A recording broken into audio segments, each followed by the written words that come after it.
الحمد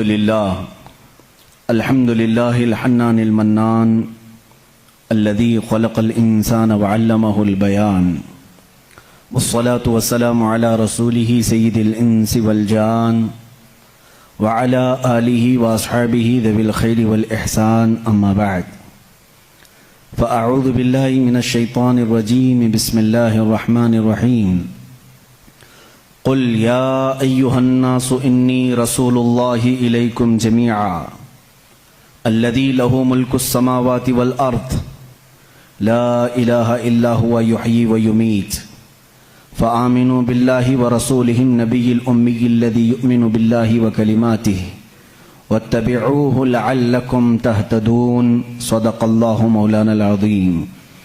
بارگاہ رسالت معاب صلی اللہ علیہ وسلم میں درود پاک کا ہدیہ پیش کریں۔ اللہم صلی علی سیدنا و مولانا محمد معدن الجود والکرم وآلہ واصحابہ الکرام وابنہ الکریم وبارک وسلم صلاة دائمة سرمدا ابدا۔ عزیزان گرامی وقار، آج اس عظیم المرتبت، اس باوقار شخصیت کی بارگاہ میں ہم خراج عقیدت پیش کرنے کے لیے حاضر ہیں، جنہیں عشاق کے امام نے یوں کہا، اللہ کی سرتاب قدم شان ہے یہ، اللہ کی سرتاب قدم شان ہے یہ، انسان ہی انسان وہ انسان ہے یہ، قرآن تو ایمان بتاتا ہے انہیں اور ایمان یہ کہتا ہے میری جان ہے یہ۔ اس عظیم بارگاہ میں ہم آج خراج عقیدت پیش کرنے کے لیے حاضر ہیں، جس کو امام عشق و محبت نے یوں اپنے الفاظ میں کہا تھا، سب سے اعلیٰ و اولا ہمارا نبی، سب سے بالا و والا ہمارا نبی، سارے اونچوں میں اونچا سمجھیے جسے، ہے اس اونچے سے اونچا ہمارا نبی، سارے اچھوں سے اچھا سمجھیے جسے، ہے اس اچھے سے اچھا ہمارا نبی۔ اسی لیے آج نہایت ہی ادب و احترام کی محفل ہے۔ ہمارا عقیدہ تو یہ ہے، وہ نام پاک آتے ہی بے اختیار ہمارے انگوٹھے لبوں تک چلے جاتے ہیں اور چوم کر کے ان کو ہم آنکھوں سے لگا لیتے ہیں، صرف اس بنیاد پر کہ اس نام میں اتنی مٹھاس ہے کہ بار بار چومنے کو دل کرتا ہے۔ اس رسول گرامی وقار صلی اللہ تعالی علیہ وسلم کی بارگاہ میں ہم آج خراج عقیدت پیش کرنے کے لیے حاضر ہیں، جن کی تعریف لکھتے لکھتے قلم ٹوٹ گئے، جن کی تعریف بیان کرتے کرتے زبانیں سوکھ گئیں، جن کی مدح و ثنا میں عشاق، شاعران بلبلان باغ یا انادیل اندلیب گلشن رسالت اور دیگر جتنے بھی محبت کرنے والے ہیں، ان کی زندگیاں ختم ہو گئیں، اور انہوں نے اخیر میں جا کر کے ایک ہی جملہ کہا، لا یمکن الثناء کما کان حق ہو بعد از خدا بزرگ توئی قصہ مختصر، کہا تمہاری تعریف تو کسی بشر کے حق میں ہو ہی نہیں سکتی، کوئی بشر کیا تمہاری تعریف کرے، تمہاری ثنا کا حق ادا کوئی نہیں کر سکتا۔ خلاصہ یہ ہے، حاصل کلام یہ ہے، خدا کے بعد اگر کوئی مرتبہ ہے تو یا رسول اللہ وہ آپ کا ہے۔ اسی کو امام عشق و محبت بریلی کے تاجدار نے یوں کہا، لیکن رضا نے ختم سخن اس پہ کر دیا، خالق کا بندہ خلق کا آقا کہوں تجھے۔ وہ خالق کا بندہ ہے اور خلق کا آقا ہے، ایک ہی فیصلہ کیا ہے، خالق کا بندہ ہے اور خلق کا آقا ہے۔ یہی قرآن کہہ رہا ہے، قل یا ایھا الناس انی رسول اللہ الیکم جمیعا، اے محبوب آپ فرما دیں تمام انسانوں سے۔ یہاں دیکھیں، توجہ کریں، قرآن میں یہ نہیں آیا یا ایھا الذین آمنوا، اے محبوب آپ کہہ دیں اے ایمان والو، نہیں، رب تعالیٰ فرماتا ہے اے رسول آپ فرما دیں، کس سے؟ اے انسانوں، جس کے اندر بھی انسانیت ہوگی اس کو رسول بلا رہے ہیں، کیا کہہ کر کے؟ اے انسانوں انی رسول اللہ علیکم، میں تم سب کی طرف رسول بن کر کے آیا ہوں۔ اس میں ہندو بھی ہیں، سکھ بھی ہیں، عیسائی بھی ہیں، سارے مذاہب کے لوگ ہیں۔ اگر انسان ہیں تو ان کو خطاب ہے میرے رسول کا، وہ سب کے رسول بن کر کے آئے۔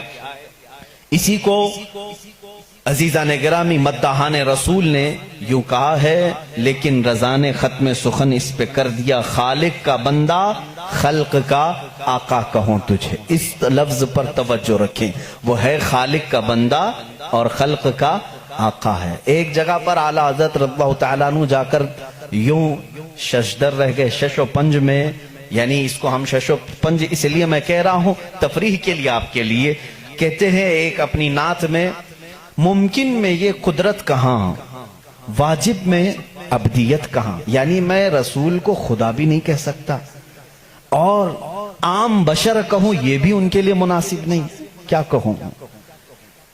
ممکن میں یہ قدرت کہاں، واجب میں یہ عبدیت کہاں، حیرت نے جھنجلا کر کہا یہ بھی نہیں وہ بھی نہیں، اس کے بیچ میں ہے، عام بشر بھی نہیں ہے اور یہ خدا بھی نہیں ہے، ہاں وہی جس میں آپ نے کہا خالق کا بندہ خلق کا آقا کہوں۔ اس لفظ پر توجہ رکھیں، ہم اپنی بحث کو آج آگے بڑھاتے ہیں۔ عزیزان گرامی، رسول محمد عربی صلی اللہ تعالی علیہ وسلم جن کے آنے کا زمانہ بہت آخر میں ہے لیکن وہی اصل کائنات ہے، زمانہ ان کے بعثت کا اخیر میں ہے لیکن وہی اصل کائنات ہے۔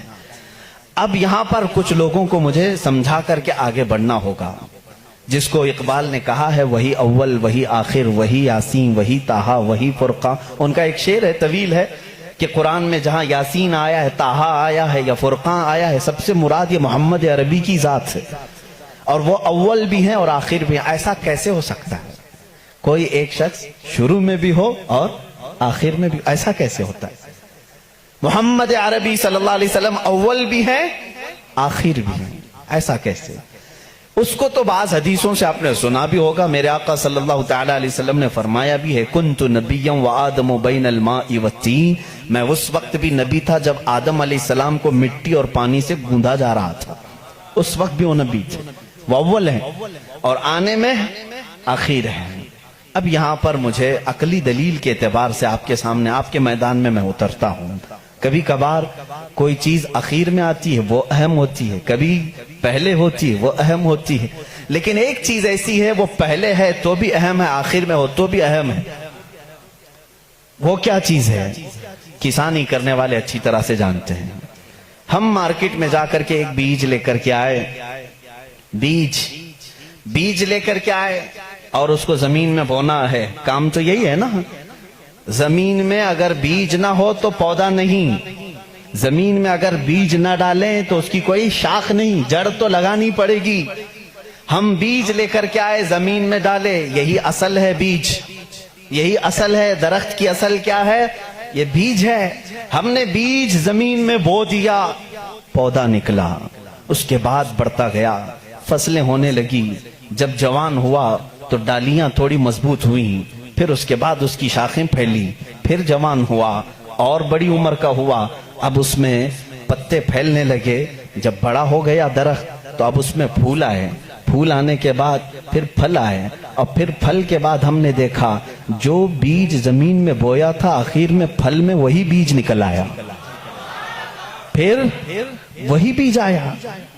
پھلی کو آپ کسی پھلی کے دانے کو زمین میں بوتے ہیں، اس کو بونے کے بعد جب پودا نکلتا ہے پھر اس سے شاخیں ہوتی ہیں، اس کا مطلب یہ ہوا کہ بیج اصل ہے پودے کو اگانے کے لیے، پتے بھی اسی بیج سے ہیں، پھول بھی اسی بیج سے ہیں، اور اس کی شاخ کی ساری ہریالی اسی بیج سے ہے۔ لیکن یہ درخت اختتام کہاں پر ہوتا ہے؟ جب پھل دیتا ہے، پھل دینے کے بعد پھر آخر میں وہی بیج دیتا ہے جو تم نے زمین میں بویا تھا۔ اس کا مطلب یہ ہوا کہ بیج اول میں ہو تو بھی اہمیت کا حامل ہے، آخر میں آئے تو بھی اہمیت کا حامل ہے۔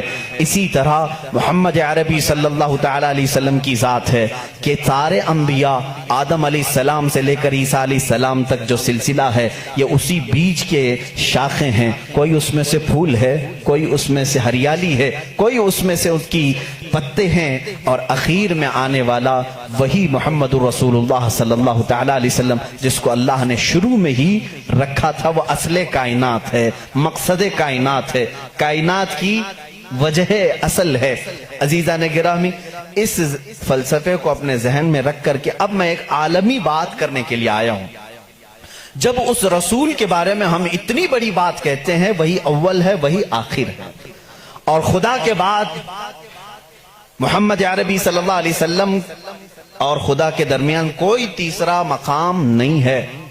اللہ رب العزت کے بعد دنیا میں اگر کوئی مقام ہے تو وہ صرف رسول پاک کا ہے۔ باقی سارے انبیاء اکرام علیہ السلام سب نبی ہیں، لیکن بعد محمد عربی صلی اللہ علیہ وسلم، میرے آقا صلی اللہ علیہ وسلم کی فضیلت کے بعد ہی ہیں، وہ افضل الرسول ہے۔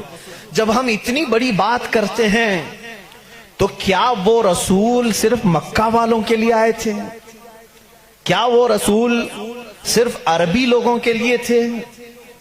کیا وہ رسول صرف ان کے ارد گرد رہنے والوں کے لیے آئے تھے؟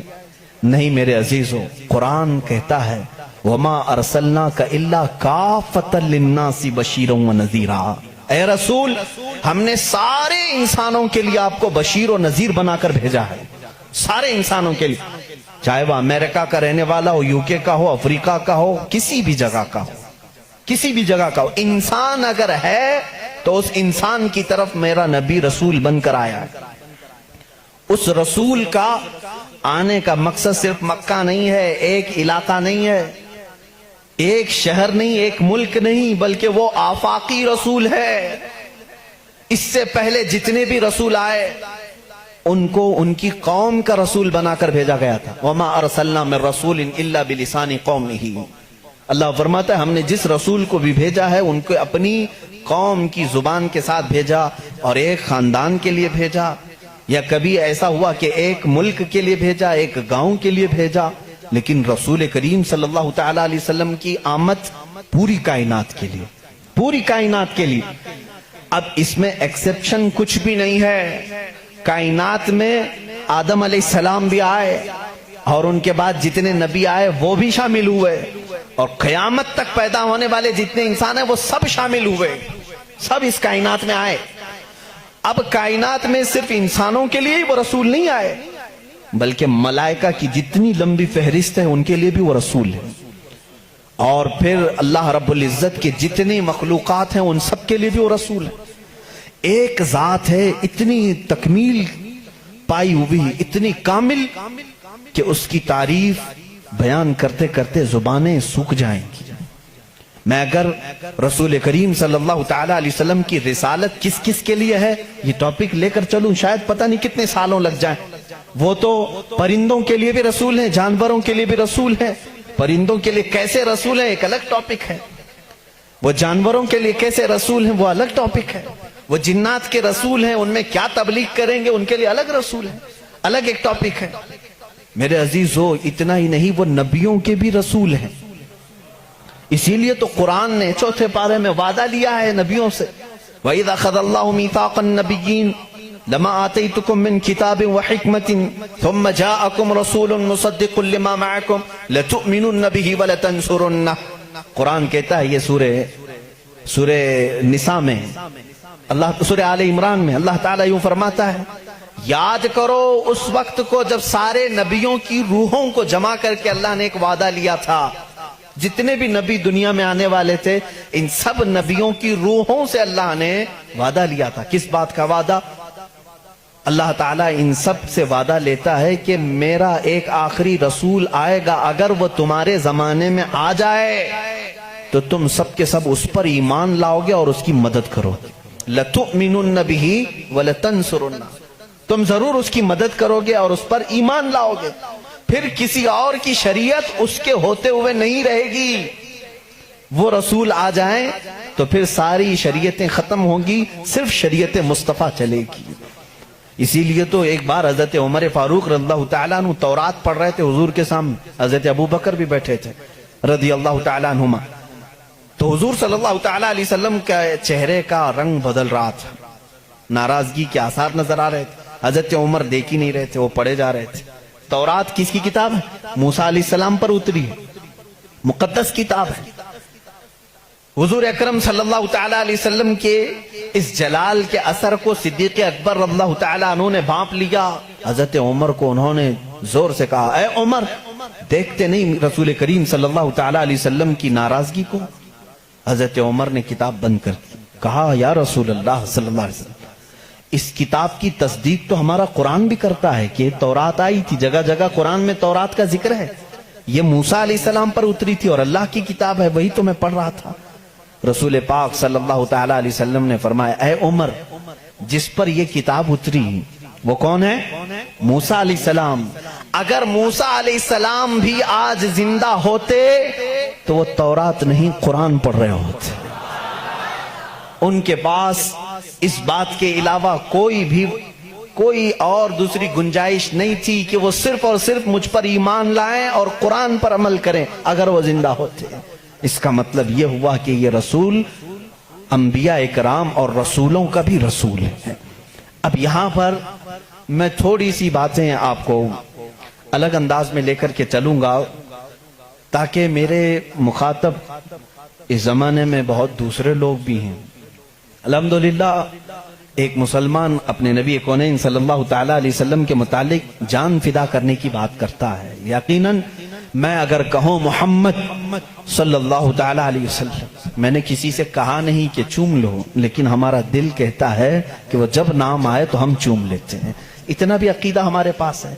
اس رسول کریم صلی اللہ علیہ وسلم کی تعریف و توصیف ہم اپنے جو مجموع میں کرتے ہیں یہ صرف برکت کے لیے کرتے ہیں. آج میں ان سے بھی خطاب کرتا ہوں جنہوں نے رسول کو اب تک پہچانا بھی نہیں اور دوسرے کسی مذہب سے آج تک وابستہ ہیں. اس میں دنیا کے جو بڑے مذاہب ہیں, میں اپنے پڑھائی کے زمانے میں ان کتابوں کو پڑھا کرتا تھا تو مجھے حیرت ہوتی کہ جیوز دنیا کا ایک بڑا طبقہ ہے, یعنی مذہب کے اعتبار سے پرانا ہے. یہودی بولتے بولتے آپ لوگ بھی سن کر کے تھک گئے ہوں گے, بلکہ اب تو کچھ لوگوں کو ایسا لگتا ہے یہ گالی تو نہیں ہے, نہیں بلکہ وہ ایک قوم کا نام ہے, ایک قوم ہے. جیسے کسی کو یزیدی کہہ دینا گالی ہو جاتا ہے جبکہ وہ ایک شخص کا نام ہے. خیر, عیسائیت ایک قوم ہے جو حضرت عیسیٰ علیہ السلام پر ایمان لائی اور ان سے پہلے کے انبیاء اکرام پر ایمان لائی. ان کے علاوہ بھی کچھ دوسرے ریلیجن پائے گئے دنیا میں, جیسے بدھ مت ہے, آج اس کے ماننے والوں کو بدھسٹ کہا جاتا ہے, بدھزم. ان کے علاوہ ایک زردشتی مذہب تھا ایران کا, پارسی جن کو آج ہم کہتے ہیں. یہ پارسی مذہب بھی بڑا پرانا ہے, آگ کے پجاری تھے, مجوسی تھے اور ان کا بانی زردشت تھا. یہ دنیا کے بڑے مذاہب کا ذکر کر رہا ہوں. یہودیت, عیسائیت, بدھ مت, پارسی اور اس کے علاوہ ایک اور بڑا مذہب ہندو مت ہے جن کو آج ہم روزانہ دیکھ بھی رہے ہیں اور ہم جس ملک میں ہیں یہاں وہ کثرت سے ہیں, ہندو مت. ان تمام مذاہب سے میں آج ثابت کروں گا کہ ان سب کی کتابوں میں میرے نبی کا ذکر آیا ہے, جس کے متعلق یہ خود آج تک پڑھ نہیں پاتے یا پڑھ کر کے جان بوجھ کے چھپا لیتے ہیں. اگر تھوڑا بہت شدھ بدھ رکھتا ہو کوئی بھی یہودی یا عیسائی یا ہندو یا پارسی یا بدھ, میں اس کو دعوت سخن دوں گا کہ جا کر پھر سے ویریفیکیشن کر لینا میری باتوں کو. آیا ہماری کتابوں میں یہ باتیں ہیں, اور اگر ہیں تو ہمارے پنڈتوں نے چھپایا کیوں ہے, اور اگر ہیں تو ہمیں کیا کرنا چاہیے. میں شروع سے چلتا ہوں. یہودی جو مذہب ہے, نام جو ہے آپ یہودی سنتے ہیں, یہ دراصل حضرت یعقوب علیہ السلام کے 12 بیٹے تھے, ان میں سے بڑے بیٹے کا نام یہودا تھا. یعقوب علیہ السلام نبی ہیں اللہ کے, جن کا نام عبرانی زبان میں اسرائیل ہے, اسرائیل. ان کے بیٹوں کو بنی اسرائیل کہتے ہیں. وہ 12 بیٹے تھے یعقوب علیہ السلام کے, انہی میں سے ایک بڑے بیٹے یہودا تھے, یا بیچ میں کوئی ایک بیٹے کا نام یہودا تھا. اسی نام سے جو بھی بنی اسرائیل ہوتا اسے یہودی کہا جانے لگا. یہودی ایک قوم کا نام ہو گیا. وہ اس کو انگلش میں جیوز کہتے ہیں آج. جیوز یہ دنیا کی شریر قوم ہے, بڑی شریر قوم. پہلے یہ لوگوں نے نبیوں کا قتل کیا ہے. ان کے بارے میں کیونکہ میں وہی باتیں کر رہا ہوں جو قرآن کہہ رہا ہے. اگر آپ کہیں گے بہت کٹر پنتھی ہو جائے گی تو پھر قرآن کو بھی بند کرنا پڑے گا. قرآن کہتا ہے یقتلون النبیین بغیر حق, یہ ناحق نبیوں کا قتل کرتے تھے. جب قرآن ان کی باتیں بیان کر رہا ہے تو میں کیوں نہ بیان کروں. یہ شریر قوم تھے, حق بات کو کبھی تسلیم نہیں کرتے تھے. بہرحال زکریا علیہ السلام کے قاتل یہ ہیں. یحییٰ علیہ السلام کے قاتل یہ ہیں، اور عیسیٰ علیہ السلام کو سولی پر چڑھانے کے سارے بندوبست انہی نے کیا۔ یہ بات مجھ سے نہیں، عیسائیوں سے جا کے پوچھ لو، ان سے پوچھنا جیزس کو کون سولی پر چڑھایا تھا، جبکہ ہمارا عقیدہ ہے کہ عیسیٰ علیہ السلام کو سولی نہیں دی گئی۔ ہمارا عقیدہ قرآن سے ثابت ہے، اس پر میں بعد میں گفتگو کرتا ہوں۔ لیکن یہ یہودی قوم بڑی پرانی ہے، یعقوب علیہ السلام سے چل رہی ہے، ٹھیک ہے، کافی پرانی۔ یہ مانتے کس کتاب کو؟ کسی بھی دین کو، کسی بھی مذہب سے ہم کو اگر بات کرنا ہے تو اس کی جو مقدس کتاب ہے اسی سے بات کرنا۔ میں بھی انہی سے بات کروں گا، ہوائی فائرنگ نہیں۔ جو مقدس کتاب تمہارے نزدیک ہے اسی کی باتیں اگر میں رکھتا ہوں، یہاں محفل میں اتنا وقت نہیں ہوتا، تھوڑی تھوڑی جھلکیاں میں دے کر کے جاؤں گا تاکہ جو ریسرچ اسکالر ہیں وہ اس کو آگے بڑھائیں اور پھر اپنی تحقیق سے لوگوں کے سامنے یہ باتوں کو لائیں۔ یہودی قوم جس کتاب کو مقدس مانتی ہے وہ تورات ہے، جو موسیٰ علیہ السلام پر نازل ہوئی، اور زبور ہے جو حضرت داؤد علیہ السلام پر نازل ہوئی۔ ان کتابوں کے مجموعے کو آج انگلش میں اولڈ ٹیسٹمنٹ کہا جاتا ہے۔ یہ کتابیں مارکیٹ میں دستیاب ہیں، ان کو کیا کہتے ہیں؟ Old testament. تقریباً اس کتاب میں جو الگ الگ چھوٹی چھوٹی کتابوں کو ملایا گیا ہے 73 کتابوں کا مجموعہ ہے اولڈ ٹیسٹمنٹ۔ جیسے قرآن میں 30 پارے ہیں نا، پہلا پارا، دوسرا پارا، تیسرا پارا، اس طرح سے اس میں پارے سمجھ لیں یا الگ الگ ٹاپکس۔ یہ کتنے ہیں؟ 73 ہیں۔ اس میں بھی ان کا بڑا اختلاف ہے، میں سارے اختلافات نہیں بتا سکتا آج، لیکن قرآن میں سب کا اتفاق ہے، چاہے وہ شیعہ ہو، دیوبندی ہو، وہابی ہو، اہل حدیث ہو، کوئی بھی ہو۔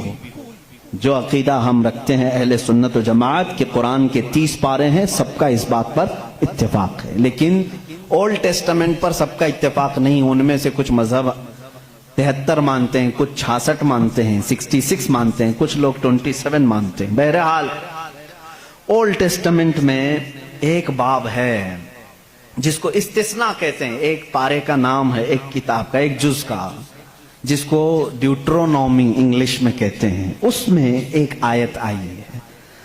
آیت ظاہر سی بات ہے اللہ کی ہے، آیت اللہ کی ہے اور موسیٰ علیہ السلام پر نازل ہو رہی ہے۔ اللہ تعالیٰ فرما رہا ہے، اے موسیٰ، میں تمہارے بعد تمہارے بھائیوں سے مراد نبیوں میں ایک ایسا نبی بھیجوں گا جو تمہاری ہی طرح سے ہوگا، تمہاری ہی طرح سے ہوگا، لیکن میں اس کے منہ میں اپنی زبان رکھ دوں گا۔ اور دوسری آیت آتی ہے کہ وہ فاران کی چوٹیوں سے چمکے گا۔ یہ فاران کیا ہے؟ یہ فاران کی چوٹیاں کہتے ہیں مکہ مکرمہ میں جو اب پہاڑ ہے، جبل کعبہ، جو خانہ کعبہ کے قریب، انہوں نے اس کو سب ختم کر دیا، آج وہاں پر بادشاہوں کے محلات بنے ہوئے ہیں۔ وہاں فاران کی چوٹیاں کہا جاتا تھا کہ وہ مکہ کا ایک پہاڑ ہے، اور مقدس کتاب اولڈ ٹیسٹمنٹ میں کہا جا رہا ہے کہ وہ چمکے گا کہاں سے؟ فاران کی چوٹیوں سے۔ اب میں اس کی طرف آتا ہوں۔ بیچارے عیسائی کہنے لگے کہ یہ جو بشارت آئی ہے موسیٰ علیہ السلام کو، اس سے مراد ہمارے نبی عیسیٰ علیہ السلام ہیں۔ یہ منہ میاں مٹھو بنتے ہیں۔ اس طور پر اللہ نے کیا فرمایا؟ اے موسیٰ، میں تمہاری ہی طرح ایک رسول بھیجوں گا۔ تمہاری ہی طرح سے مراد کیا ہے؟ عیسیٰ علیہ السلام موسیٰ علیہ السلام کی طرح بالکل نہیں تھے، کیونکہ موسیٰ علیہ السلام کی ماں بھی تھے، باپ بھی تھے۔ عیسیٰ علیہ السلام کی صرف ماں ہے اور باپ نہیں ہے۔ اگر ماں اور باپ والا کوئی رسول ہے تو وہ محمد عربی صلی اللہ علیہ وسلم، میرے آقا کی ماں بھی ہیں، باپ بھی ہیں۔ موسیٰ علیہ السلام کی طرح عیسیٰ علیہ السلام نہیں ہو سکتے۔ یہ میں کرسچن سے کہہ رہا ہوں، عیسائیوں سے کہہ رہا ہوں، جو یہ کہتے ہیں کہ موسیٰ کی بشارت میں ہمارے نبی کا ذکر ہے۔ میں کہہ رہا ہوں نہیں، اس لیے کہ موسیٰ علیہ السلام کی شادی بھی ہوئی تھی، بچے بھی ہوئے تھے۔ عیسیٰ علیہ السلام کی شادی بھی نہیں ہوئی، بچے بھی نہیں ہوئے، وہ 33 سال کی عمر میں آسمانوں پر اٹھا لیے گئے۔ لیکن اگر موسیٰ علیہ السلام کی طرح شادی اور بچے والا کوئی رسول ہے، وہ محمد عربی صلی اللہ علیہ وسلم۔ شادی بھی کیا ہے آپ نے، بچے بھی فرمائے۔ اور دوسری آیت جو موسیٰ علیہ السلام سے یہ کہی گئی کہ وہ فاران کی چوٹیوں سے چمکے گا، میرے عزیزو اس کا مصداق کوئی دوسرا نبی ہو ہی نہیں سکتا۔ میں آپ کو تاریخ بتاؤں، فاران کہاں ہے؟ مکہ میں ہے۔ آدم علیہ السلام سے لے کر حضور اکرم صلی اللہ تعالی علیہ وسلم تک 1,24,000 کم و بیش نبی آئے، لیکن ان میں سے ایک بھی نبی مکہ میں نہیں پیدا ہوئے سوائے محمد رسول اللہ۔ کوئی نبی مکہ میں نہیں پیدا ہوئے، صرف محمد عربی صلی اللہ علیہ وسلم۔ میرے آقا صلی اللہ علیہ وسلم 40 سال تک مکہ مکرمہ میں خاموش رہے، اپنے اخلاق و کردار کو اظہار کرتے ہوئے، لیکن 40 سال کی عمر کے بعد جب اللہ کی وحی آئی، قرآن کی آیتیں آئی، تو سب سے پہلے میرے آقا صلی اللہ علیہ وسلم نے پورے مکہ والوں کو ایک دعوت دے کر جمع کیا تھا۔ کہاں جمع کیا؟ یہی فاران کی چوٹیوں میں۔ یہ پہلا مجمع ہے، پہلا جلسہ ہے میرے آقا کا۔ اسی جلسے میں میرے آقا نے سب سے پہلی مرتبہ یہ اعلان کیا، اے مکہ والو، میں محمد اللہ کا آخری رسول ہوں۔ حضور اکرم صلی اللہ تعالی علیہ وسلم کا یہ فرمان عالی شان ہی، جس کو موسیٰ علیہ السلام کی تورات میں کہا گیا کہ وہ فاران کی چوٹیوں سے چمکے گا، الحمدللہ وہ رسول فاران کی چوٹیوں سے جو چمکا وہ آج تک چمک رہا ہے۔ چمک تجھ سے پاتے ہیں سب پانے والے، میرا دل بھی چمکا دے چمکانے والے، برستا نہیں دیکھ کر ابر رحمت، بدوں پر بھی برسا دے برسانے والے۔ یا رسول اللہ میں مجرم ہوں آقا، مجھے ساتھ لے لو کہ رستے میں ہیں جا بجا تھانے والے ہیں، ہمارے تو روڈ پر ہی ہیں۔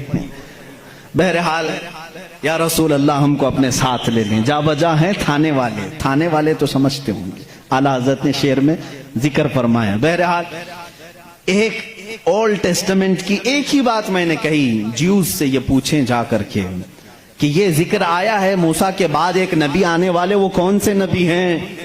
ان کی یہ صفت بیان کی گئی ہے ڈیوٹرونومی استثناء میں، اولڈ ٹیسٹمنٹ میں یہ ذکر آیا ہے، وہ کون ہے، وہ کون سا رسول ہے، آخر تم ہی بتا دو۔ وہ آج تک نہیں بتائیں گے، وہ کہتے ہیں کہ شاید آنے والا ہے، اس رسول کے بعد اب کون اور آنے والا ہے، اب کون آنے والا ہے؟ چلو اس کو نہیں مانتے، دوسری بات میں کہتا ہوں، سلیمان علیہ السلام کو بھی یہ بہت مانتے ہیں۔ کون؟ جیوز، یہودی، جن کو انگلش میں سولومن کہا جاتا ہے۔ سولومن، حضرت سلیمان علیہ السلام کو یہ سولومن کہتے ہیں۔ ایک کتاب یہودیوں کے پاس اور مقدس ہے، songs of Solomon. Songs of Solomon کا مطلب حضرت سلیمان علیہ السلام جو مناجات کرتے تھے اللہ کی بارگاہ میں، وہ اشعار ہوتے تھے عبرانی زبان کے، جیسے ہم کہتے ہیں یا الہی رحم فرما مصطفیٰ کے واسطے، یہ دعا ہے نا۔ سلیمان علیہ السلام اس طرح دعائیں جو کرتے تھے، وہ سارے انہوں نے اس کو سانگس کہا ہے، اور اس کو جمع کیا گیا ہے سانگس آف سولومن نام سے۔ اس میں تو شک کی گنجائش ہی نہیں، کیونکہ حیرت اس بات کی ہوگی، وہ عبرانی زبان جس کو آج ہیبرو کہتے ہیں، اسرائیل میں آج بھی بولی جاتی ہے۔ یہ اسرائیل جو دیکھ رہے ہیں نا آپ، جو ناسور ہے، کینسر کا پھوڑا ہے پورے دنیا کے بیچ میں، یہی اسرائیل کی بات میں کر رہا ہوں۔ یہ آج بھی جو بولی بولتے ہیں وہ ہیبرو ہے، ہیبرو اس کو عبرانی کہتے ہیں۔ اس زبان میں آج بھی سانگس آف سولومن، حضرت سلیمان علیہ السلام کے مناجات میں یہ لکھا گیا ہے، سب سے پیارا، سب سے مبارک، سب سے شان والا، جس کی اللہ کے ہاں پہنچ ہے، جس کی اللہ کے ہاں مرتبت ہے، اس کا نام محمد ہے۔ یہ کون کہتا تھا؟ سلیمان علیہ السلام۔ اور نام لفظ محمد آج بھی موجود ہے، عبرانی زبان میں آج بھی لفظ محمد، اور اس کے ساتھ لفظ ام آیا ہے۔ ام کہتے ہیں بڑا محترم شخص جس کی سارے لوگ عزت کریں، سلیمان علیہ السلام کہتے ہیں وہ ام ہے، ام ہے۔ ام کا مطلب ہیبرو میں ہے سب سے زیادہ عزت والا، اور سلیمان علیہ السلام نے وہ کر کے بھی دکھایا۔ وہ تخت پر جو بیٹھتے تھے سلیمان علیہ السلام، اس تخت کو جب آپ حکم دیتے ہواؤں میں اڑ، تو وہ اڑنے لگ جاتا، جہاں کا آپ کو سفر کرنا ہوتا آپ سفر کرتے تھے۔ اور وہ تخت ایسا نہیں کہ ایک اڑن تشتری ہے چھوٹی سی، بلکہ اتنا بڑا تخت تھا کہ آپ کے دائیں جانب 500 نبی اس زمانے کے بیٹھتے تھے، بائیں جانب 500 اولیاء امت بیٹھتے تھے، اور وہ تخت جب اڑتا آسمانوں پر ہواؤں کو اللہ نے ان کے لیے مسخر کر دیا تھا۔ اور وہ جس طرف حکم کرتے اڑتا تھا. ایک مرتبہ یہ بھی اسرائیلی روایات میں بھی موجود ہے, سلیمان علیہ السلام اڑتے ہوئے جا رہے تھے, یہی تخت پر بیٹھے ہوئے, اچانک آپ نے تخت کو نیچے اترنے کا حکم دیا اور سارے لوگوں سے کہا پیدل چلو.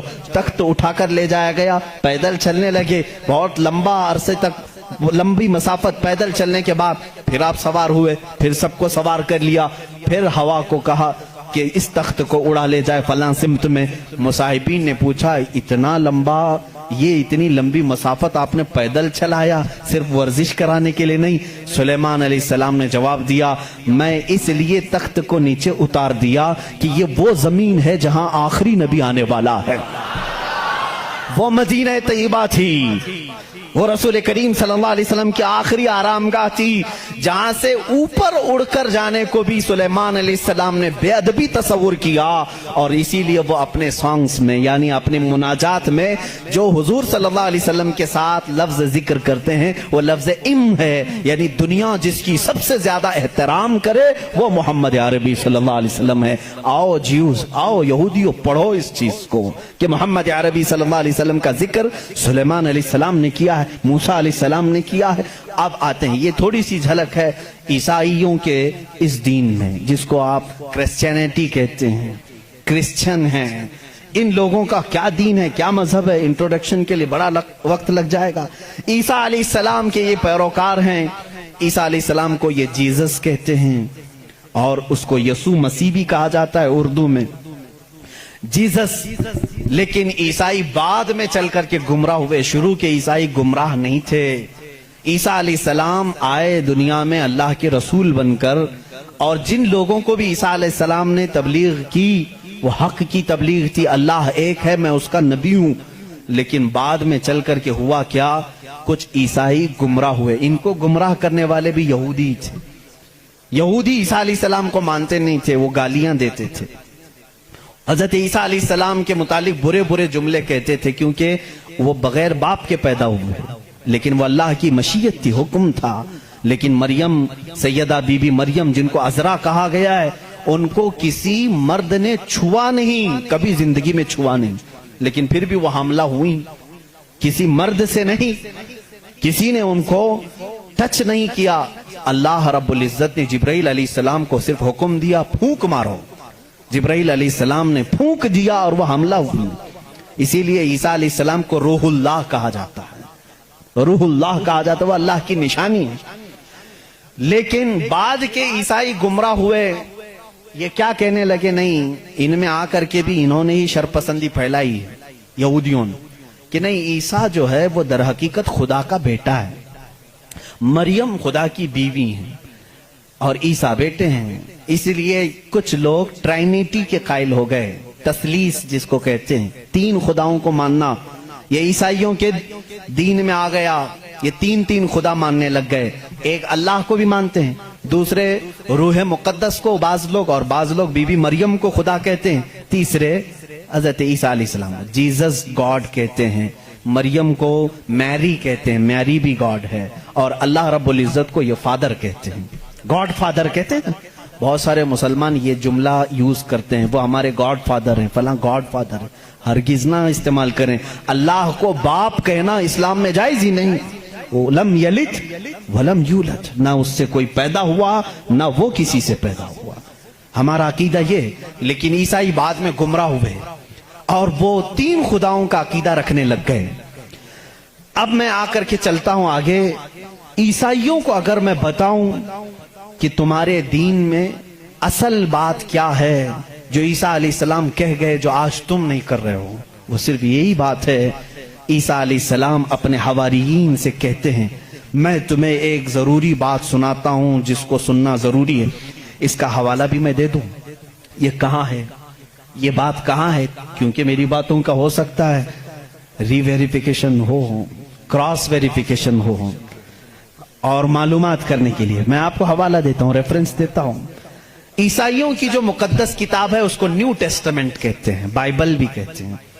اولڈ ٹیسٹمنٹ جو تورات ہے, نیو ٹیسٹمنٹ جو بائبل ہے. آپ سب کو یہ نالج ہونی چاہیے, معلومات ہو. عیسائیوں کی یہ مقدس کتاب بائبل یہ ایک نہیں ہے، یہ چار ہے، چار حصے ہیں اس کے، کیونکہ عیسیٰ علیہ السلام کے چار شاگردوں نے لکھا ہے۔ بائبل کے چار نسخے آج بھی مارکیٹ میں ہیں۔ بائبل متی کی، جس کو میتھیو کہتے ہیں انگلش میں، بائبل لوکا کی، جس کو لوکیو کہتے ہیں، بائبل مرقس کی، جو عربی میں کہہ رہا ہوں اس کو مارکیوس کہتے ہیں، اور یوحنا کی، جس کو جان کہتے ہیں، جیسے جان جوزف کہتے ہیں، جان ابراہیم کو ابراہم کہتے ہیں۔ یہ تمام وہی الفاظ ہیں جن کو انگلش میں تبدیل کر دیا گیا ہے۔ بات بہت سوکھی تو نہیں ہو رہی ہے؟ آپ کے لیے یہ نالج کی ضرورت ہے، میں علم کے لیے یہ بات ضرور آج کرنا چاہتا ہوں۔ محمد ہمارے بڑی شان والے ہیں۔ میرے آقا صلی اللہ تعالیٰ علیہ وسلم کا تذکرہ آخر اللہ تعالیٰ پرانی کتابوں میں کیسے نہیں کرے گا؟ وہی اول ہیں، وہی آخر ہیں، تو اول ہمیشہ سے اس کا وجود دنیا میں رہے گا ہی رہے گا۔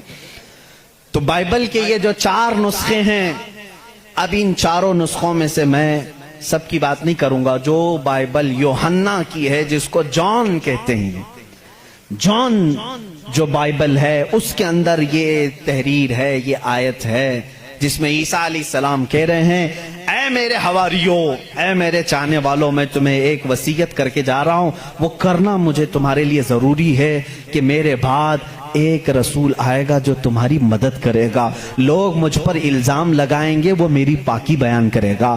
لوگ میری ماں کو برا کہیں گے، وہ میری ماں کو طاہرہ کہے گا، پاکیزہ کہے گا۔ اور میرے بعد ایک نبی آئے گا، تم سب اس کے انتظار میں رہنا، اور اس کے انتظار میں رہنا اور اس کے تعاون میں رہنا۔ لوگوں نے پوچھا، ہم اس کو کیسے پہچانے؟ اس کو کیسے پہچانے؟ وہ کہاں سے آئے گا؟ کیسے آئے گا؟ عیسیٰ علیہ السلام نے وہ بھی ہلکا کر دیا اور کہا، اس کی ایک علامت یہ ہے، جب تک میں دنیا سے جاؤں گا نہیں، وہ آئے گا نہیں۔ جب تک میں دنیا سے جاؤں گا نہیں، وہ آئے گا نہیں۔ پوچھا کیوں؟ کہا اس لیے کہ اس کے زمانے میں دوسرا کوئی نبی ہوگا ہی نہیں، کیونکہ وہ خاتم النبیین۔ اللہ اللہ، ان عیسائیوں سے قادیانیوں کو سیکھنا چاہیے۔ ان کا عقیدہ تو یہ تھا۔ عیسیٰ علیہ السلام یہ اپنے حواریین سے کہہ رہے ہیں، جان بائبل کی کتاب، اس میں یہ تحریر موجود ہے، یہ عبارت موجود ہے۔ اور اس میں لوگوں نے پوچھا، ہم اس کو کیسے پہچانے؟ کیا ہیں اس کی نشانیاں؟ کیا ہیں؟ تو ایک یونانی ورڈ ہے، آج بھی بائبل میں ہے، پیریکلیٹوس نام سے، انگلش میں اس کو پیریکلیٹوس کہتے ہیں۔ یہ لفظ آج بھی کتابوں میں موجود ہے، آج بھی ہے، اور ان ظالموں نے اس کا ترجمہ الگ الگ کیا۔ عیسیٰ علیہ السلام نے کہا تھا کہ وہ پیریکلیٹوس ہوگا، تم اس کو پہچانو گے، تو اس کا ترجمہ یہ لوگ کرتے ہیں وہ ایسا ہوگا ویسا ہوگا، بلکہ حقیقت میں یہ یونانی ورڈ کا ترجمہ ہوتا ہے نہایت ہی رحم دل، بلکہ ہر انسان کے لیے وہ رحمت ہوگا، ہر انسان کے لیے رحمت ہوگا۔ بلکہ اس کے ترجمے میں، پیریکلیٹوس کے ترجمے میں کہا گیا ہے، جو جانوروں سے بھی اچھا سلوک کرے، جو کائنات کی ہر چیز سے اچھا سلوک کرے، اسے پیریکلیٹوس کہا جاتا ہے۔ اب اس کا مصداق قرآن کی آیت میں ہے، وَمَا أَرْسَلْنَاكَ إِلَّا رَحْمَةً لِّلْعَالَمِينَ۔ اس رسول ہی کو اللہ نے رحمت کہا ہے، جس کو عیسیٰ علیہ السلام کی اس بائبل میں کہا گیا پیریکلیٹوس ہوگا، وہ رحمت ہوگا۔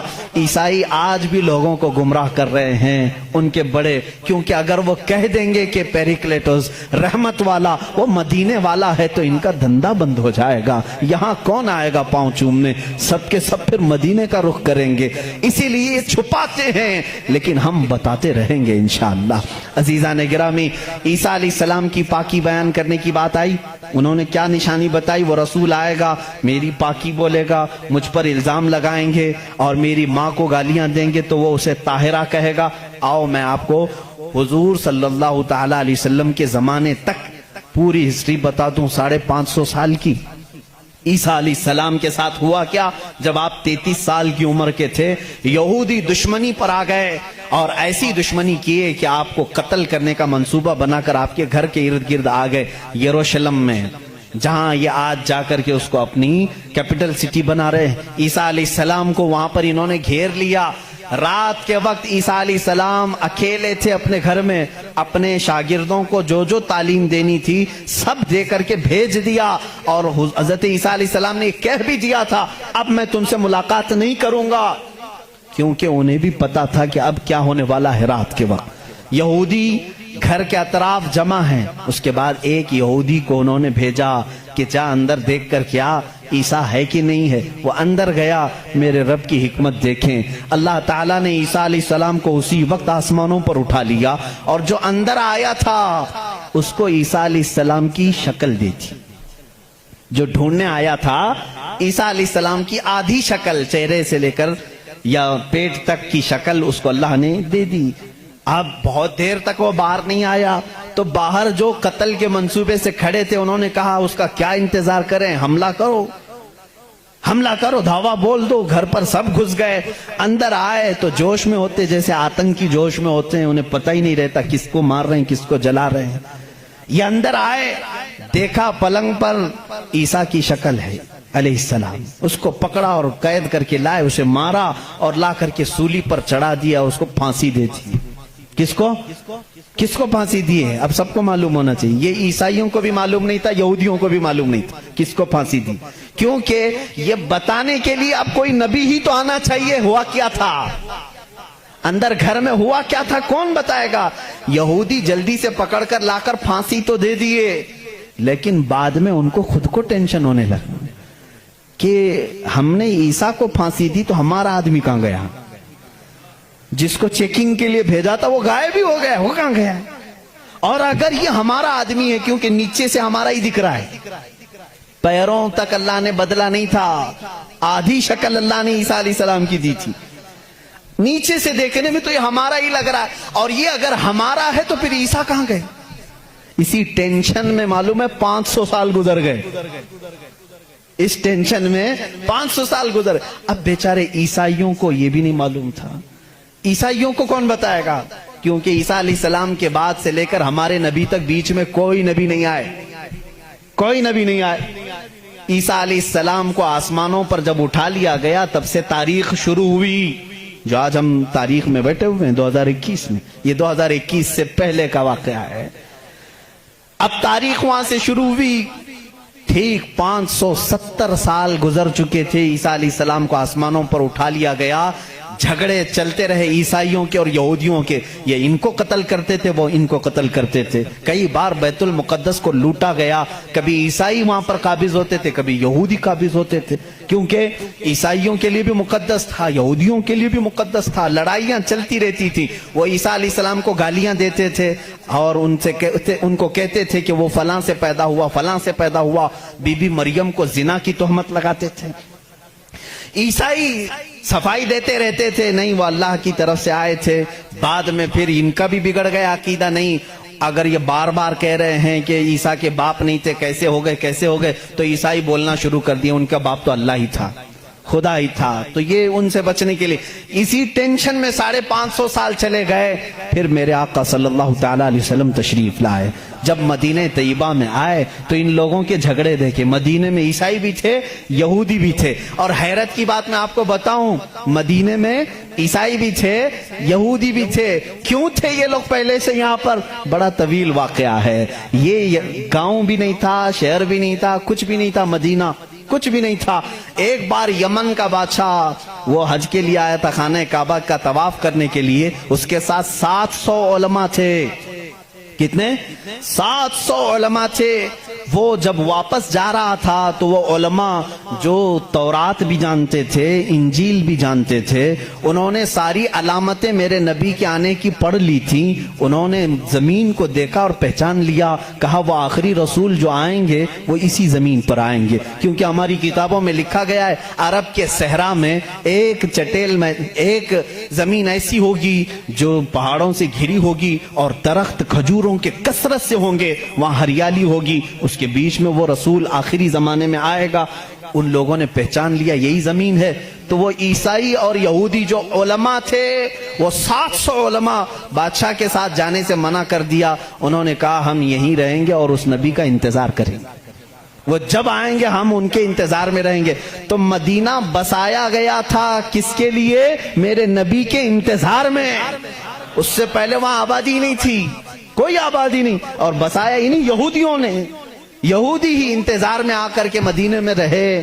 اور اتنا ہی نہیں، وہ بادشاہ نے ان کے لیے سب کے لیے گھر بنائے، ایک آبادی بنی، اور اپنا ایک لیٹر بھی دے کر کے گیا کہ اگر وہ نبی آ جائیں تو میرا یہ خط ان کو دے دینا کہ میں بھی ان پر ایمان لاتا ہوں.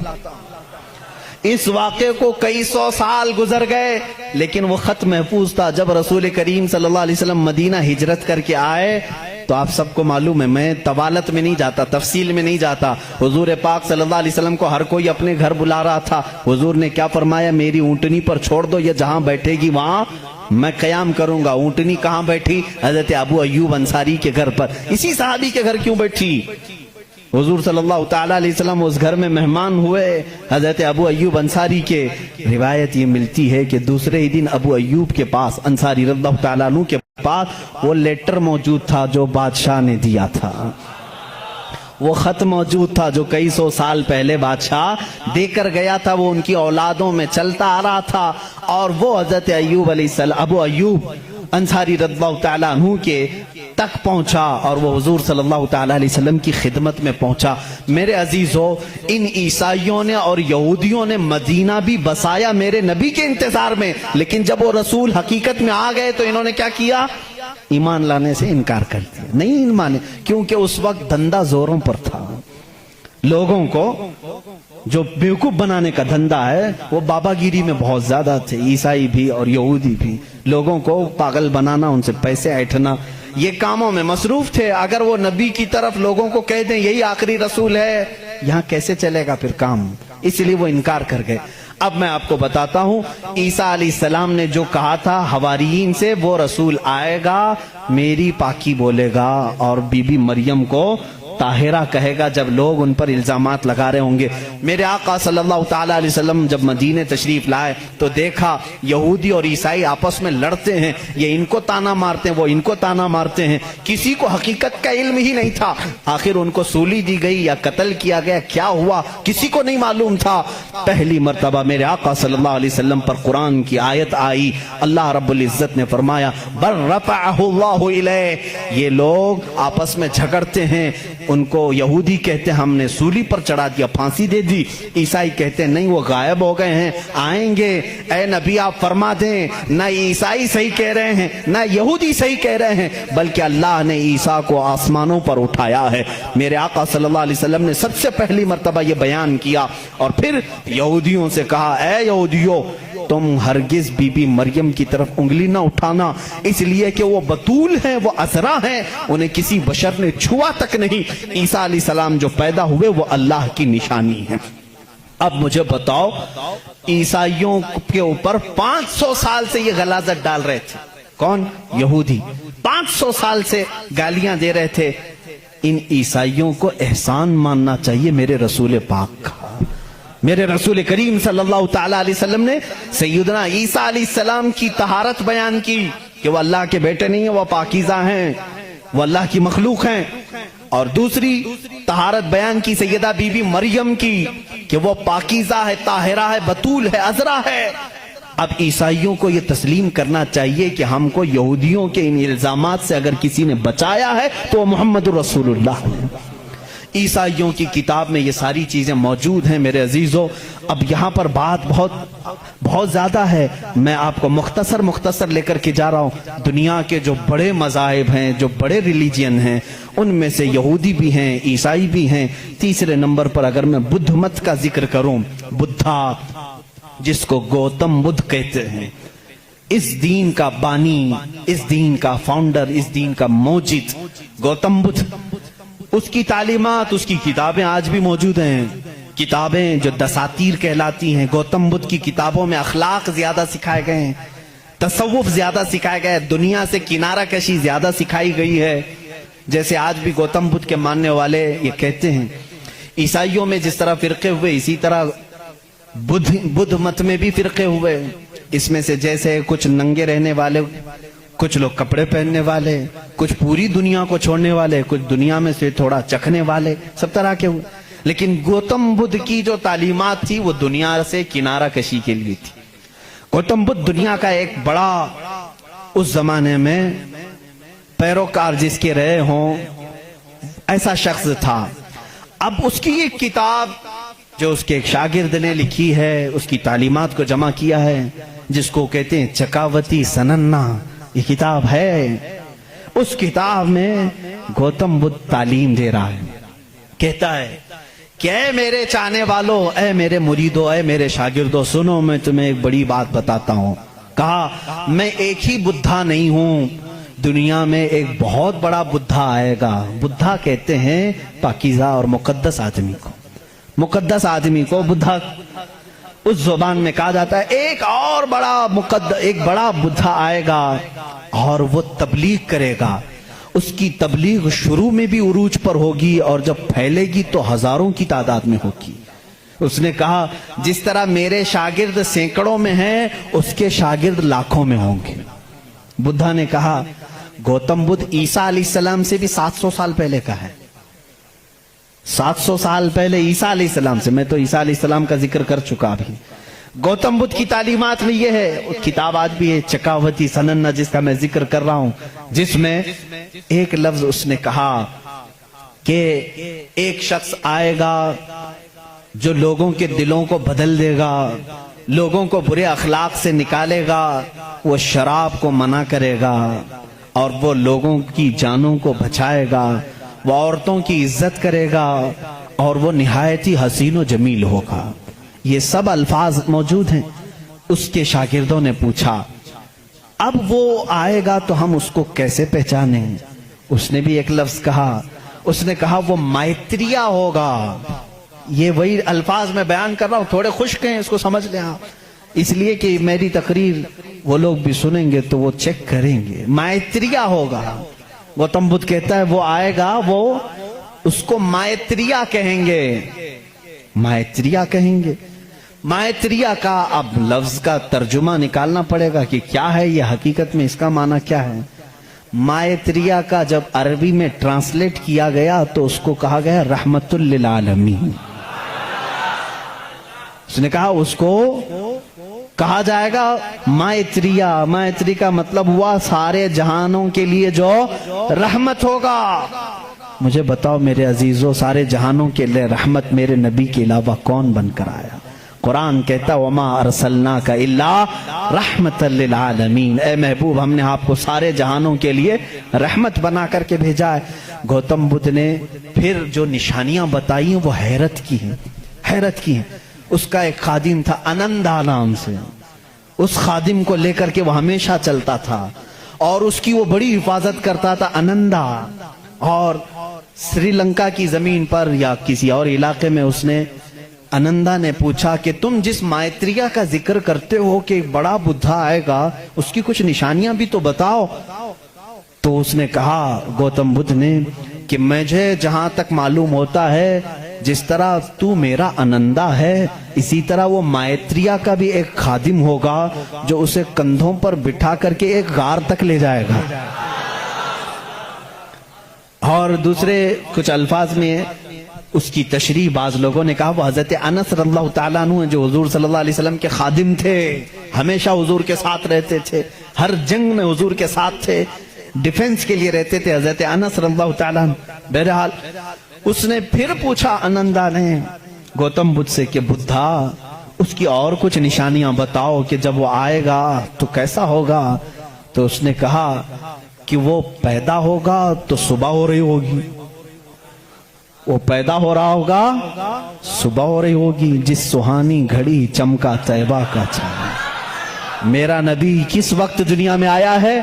صبح صادق کے وقت ہے، جب صبح سورج ابھی طلوع نہیں ہوتا، جو نماز فجر کا وقت ہو رہا ہوتا ہے، اسی صبح صادق میں میرے آقا کی جلوہ گری ہوئی ہے.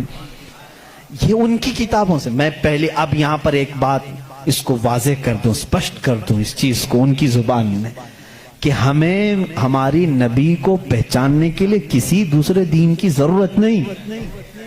میں اپنے نبی کو رحمت للعالمین تسلیم کرتا ہوں. میرا قرآن کہہ رہا ہے بس مجھے کافی ہے. میں تو تم سے کہہ رہا ہوں ان لوگوں سے جس کو تم مقدس مانتے ہو، چلو ہم انہی کو اٹھا کر تمہیں بتائیں۔ ظاہر سی بات ہے، الفضل لما شہید بہ الاعداء، عربی میں کہا جاتا ہے فضیلت تو اس کی ہے جس کی دشمن بھی گواہی دیتے ہوں۔ اب بدھا یہ کہتا ہے، گوتم بدھ یہ کہتا ہے کہ وہ بدھا آئے گا تو وقت صبح کا ہو رہا ہوگا۔ پھر کہا اس نے کہ اس کی ایک اور علامت میں تمہیں بتاؤں کہ اس کو بہت بڑی بصیرت ملے گی، بہت بڑی بصیرت، نالج اس کے پاس بہت بڑا آئے گا، اتنا بڑا آئے گا کہ وہ اس نالج سے پوری دنیا کو دیکھے گا، اتنا نالج اس کے پاس، میں اس کو بصیرت کو نالج کہہ رہا ہوں، اتنی فہم اتنی ادراک اس کو ملے گی۔ یہ گوتم بدھ کہہ رہا ہے اپنے خادم سے، آنندا سے، کہ اتنی نالج اس کو ملے گی کہ اس سے وہ پوری دنیا کو دیکھے گا اور اسی سے وہ پوری دنیا کے نظام کو چلانے کی بات کرے گا۔ لیکن اس کی علامت یہ کہ یہ ہوگی کہ وہ جو نالج، وہ جو بصیرت اس کو ملے گی اس بدھا کو، وہ رات کے وقت ملے گی۔ وہ کب ملے گی؟ رات کے وقت ملے گی۔ میں یہ کہتا ہوں جس بصیرت کا وہ ذکر کر رہا تھا میرے مصطفیٰ کے لیے، وہ قرآن پاک ہے، اور وہ نازل ہوا ہے، قرآن خود کہتا ہے انا انزلناہ فی لیلۃ القدر، ہم نے قرآن کو نازل کیا ہے۔ کب نازل کیا ہے؟ لیلۃ القدر میں، رات کے وقت نازل کیا ہے۔ گوتم بدھ کہہ رہا ہے اسے ایک بصیرت ملے گی، بہت بڑی نالج ملے گی، اور وہ رات کے وقت ملے گی، اور وہ رات بہت چمکدار ہوگی۔ وہی تو ہمارا قرآن کہہ رہا ہے لیلۃ القدر خیر من الف شہر، اس رات کو تم کیا جانو، وہ ایک رات 1000 مہینوں سے بہتر ہے۔ رات کے وقت بصیرت ملی۔ تیسری اور ایک اس نے علامت بتائی، اس کے خادموں نے بہت پوچھا، انہوں نے پوچھا اچھا کیا، باقی بدھوں کے لیے پوچھا، اور اس نے کہا کہ اس کی ایک اور علامت تم دیکھو کہ وہ مائتریہ جو ہے، وہ جو سب سے بڑا بدھا ہوگا، وہ جب دنیا سے جا رہا ہوگا تو وہ بھی رات کا وقت ہوگا، دنیا سے جا رہا ہوگا وہ بھی رات کا وقت ہوگا، لیکن اس کے چلے جانے کے بعد کوئی اس جیسا بدھا قیامت باقی کبھی نہیں آئے گا، کبھی نہیں آئے گا، اور اس رات اندھیرا ہوگا۔ یہ سب اس نے، یہ چکاوتی سننا جو کتاب میں بتا رہا ہوں اس میں، اور کچھ دساتیر ہیں اس میں یہ باتیں بیان کی گئیں۔ اب میں آپ کو بتاؤں وفات رسول کے متعلق، میرے آقا صلی اللہ تعالی علیہ وسلم جس وقت دنیا سے رخصت ہو رہے تھے، ماں عائشہ صدیقہ رضی اللہ تعالیٰ عنہا اس کی گواہ ہیں، وہ پیر کا دن تھا، شام ہو چکی تھی، رات کا وقت تھا، بعض روایات میں ہے رسول کریم صلی اللہ تعالی علیہ وسلم اس وقت نزع کی عالم میں تھے، حضرت عائشہ صدیقہ کے زانوں پر سر رکھ کر آرام فرما تھے، اور اچانک دروازے پر دستک ہوئی، اور حضور اکرم صلی اللہ علیہ وسلم نے فرمایا اجازت ہے اندر آ جاؤ۔ حضرت عائشہ نے کہا کون ہے جو اندر آ رہا ہے، اس حالت میں آپ کی تکلیف ہے ابھی؟ رسول کریم صلی اللہ علیہ وسلم نے فرمایا عائشہ یہ وہ آیا ہے جو کسی کے پاس جانے کے لیے کبھی اجازت نہیں مانگتا، وہ ملک الموت، صرف میرے پاس آنے کے لیے وہ اجازت مانگ رہا ہے، اور آج کے بعد پھر کسی کے پاس جانے کے لیے اجازت نہیں مانگے گا۔ میں نے اجازت دے دی، ملک الموت آئے، رسول کریم صلی اللہ تعالی علیہ وسلم کی روح پاک کو نکالا، رب اعلیٰ کے پاس لے گئے۔ یہ حضور کی وفات کے آخری اوقات، وہ بڑے غمگین ہیں، میں پھر جذبات میں ڈوب جاؤں گا۔ حضور اکرم صلی اللہ تعالی علیہ وسلم جب وفات پائے، حضرت عائشہ صدیقہ رضی اللہ تعالیٰ عنہا کو خبر ہی نہیں تھی اس چیز کی، وہ باتیں کرتے ہوئے مصروف تھی، حضور اکرم صلی اللہ تعالی علیہ وسلم کے ساتھ باتیں کرنے میں وہ مصروف تھیں۔ اچانک صدیق اکبر رضی اللہ تعالیٰ عنہ حجرے میں داخل ہوئے، اندھیرا تھا، اندھیرا تھا، حضور اکرم صلی اللہ علیہ وسلم کے جسم اقدس کے پاس جیسی آئے، حضرت صدیق اکبر نے محسوس کر لیا کہ اللہ کے آخری رسول اب دنیا سے پردہ فرما چکے، آپ اپنے آنسوؤں کو ضبط نہ کر سکے، آپ نے انا للہ پڑھا اور سیدھے میرے آقا کے ماتھے کو بوسہ دیا، اور اس کے بعد روتی ہوئی آنکھوں سے صدیق اکبر نے کہا واللہ لن یجمع الموتین، لن یجمع الموتین، اللہ کی قسم اب اللہ تعالیٰ دوسری موت کبھی آپ پر نہیں لائے گا، ایک موت آنی تھی وہ آ گئی، اے رسول اب دوسری موت کبھی نہیں آئے گی۔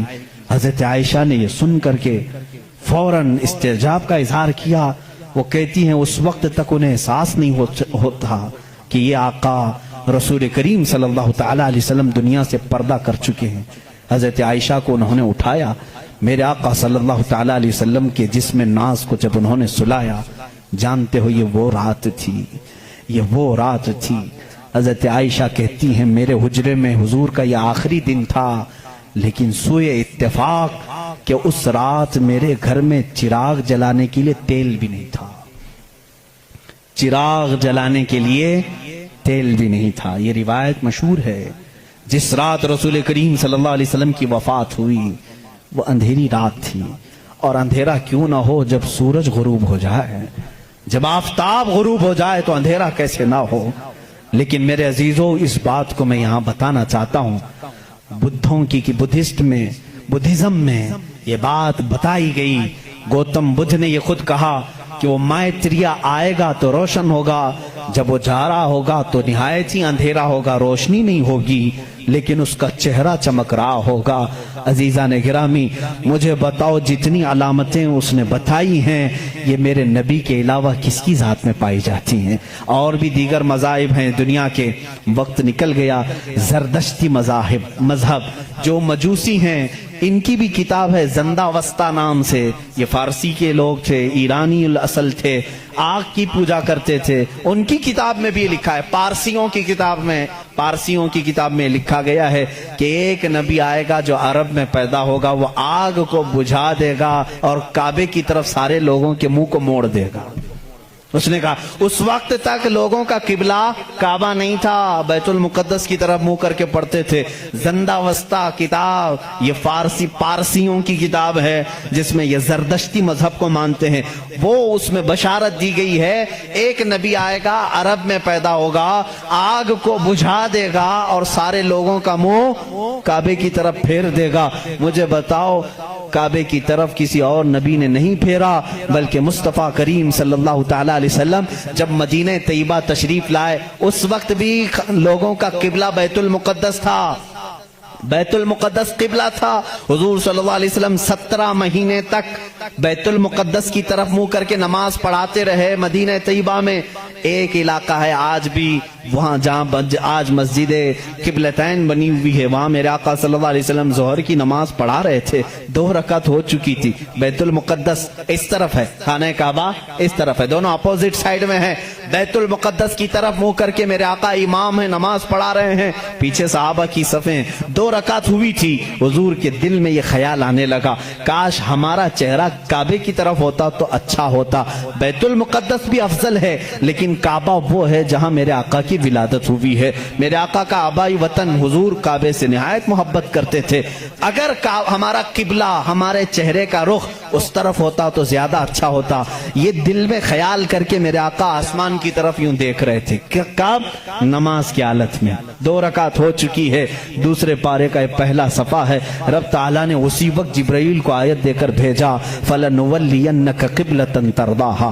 آیت کہتی ہے قَدْ نَرَا تَقَلُّبَ وَجْهِكَ فِي السَّمَاءِ، اے محبوب ہم آپ کا آسمان کی طرف چہرہ اٹھانا دیکھ رہے ہیں، ہم انقریب آپ کے چہرے کو اسی طرف پھیریں گے جہاں آپ کی خوشی ہے۔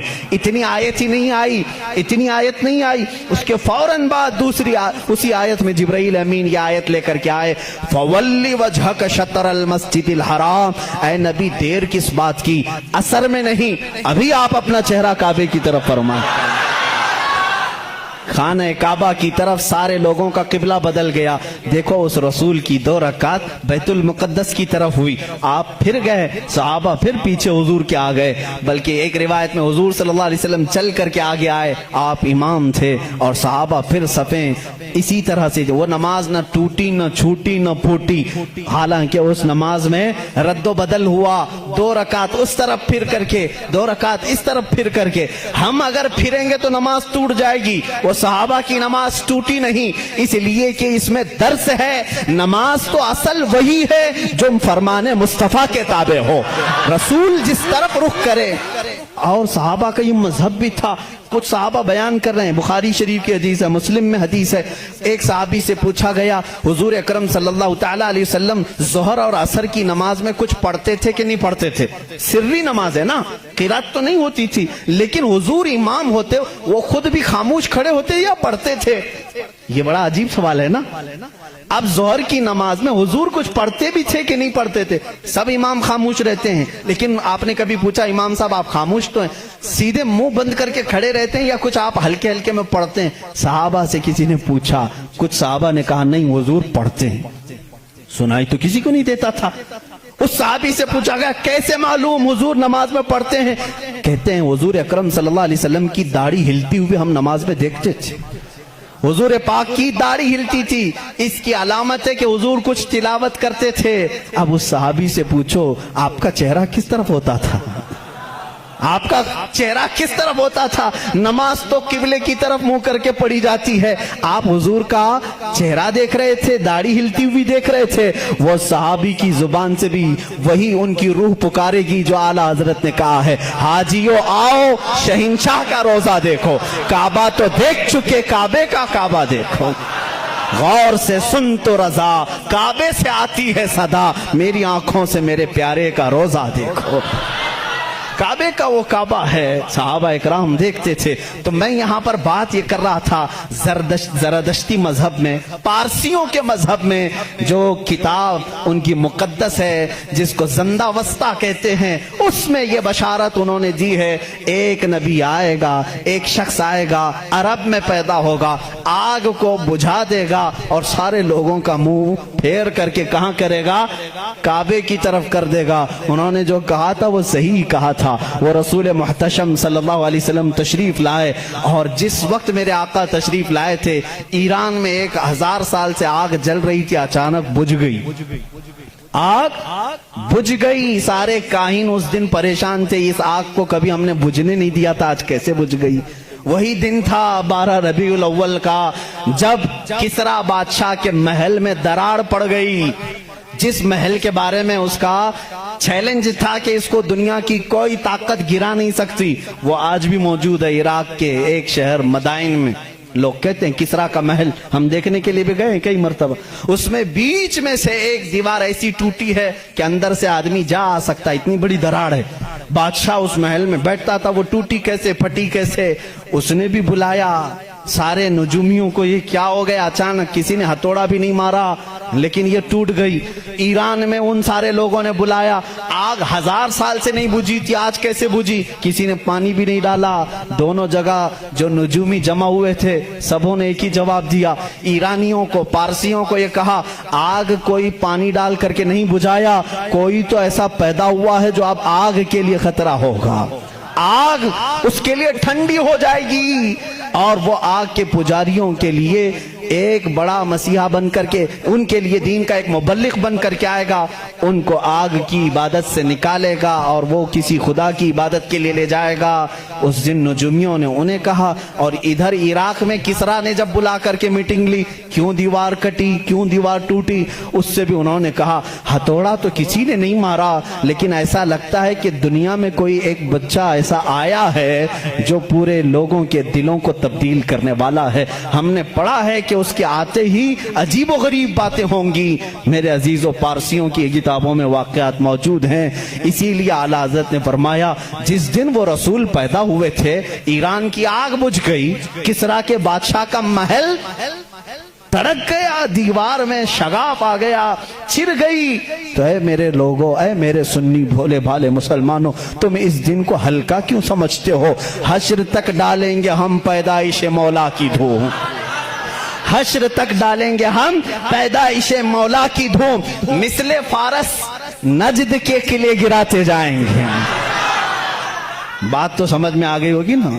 اکثر شعر خود نہ تھے راہ پر اوروں کے عادی بن گئے، کیا نظر تھی جس نے مردوں کو مسیحا کر دیا، مردوں کو مسیحا کر دیا. اس رسول سے تمہارا رشتہ ہے، نسبت ہے، ہلکا مت سمجھنا. اب میں سمجھتا ہوں جس نوجوان کے اندر یہ فیلنگ آتی ہے پتہ نہیں دنیا مجھے کیا کہے گی، میں داڑھی رکھوں گا، میں ٹوپی پہنوں گا تو کیا سمجھے گی، ایسا نہ سمجھو. اگر داڑھی عیب ہوتی تو کائنات کے سب سے حسین چہرے پر داڑھی کبھی نہیں آتی. 2 جملے آج میری تقریر سے لے کر کے جاؤ. دنیا میں سب سے زیادہ حسین کس کو سمجھتے ہو؟ کس کو سمجھتے ہو؟ اور سمارٹ اور ہینڈسم کے لیے داڑھی چھلانا تم کیسے سوچتے ہو؟